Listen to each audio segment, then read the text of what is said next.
Verifying your bank account on Lakeland Financial Corp is a straightforward process. Follow these steps to ensure your account is properly verified. Step 1. Access your online banking. Log into your Lakeland Financial Corp online banking account using your username and password. If you do not have an account, you will need to create one first. Step 2. Navigate to account verification. Once logged in, locate the section for account settings or account verification. This is typically found in the main menu or under your profile settings. Step 3. Provide required information. Enter the necessary information for verification.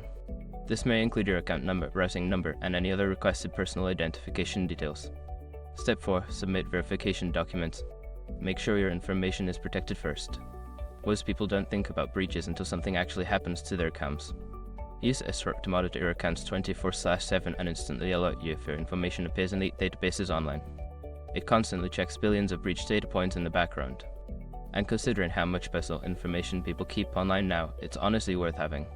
Link in the description. Step 5. Confirm verification status. After submitting your information and documents, check back in the account settings to confirm your verification status. You may also receive a notification via email or within the online banking platform. After completing these steps, your bank account should be verified with Lakeland Financial Corp. If you encounter any issues, consider reaching out to customer support for assistance.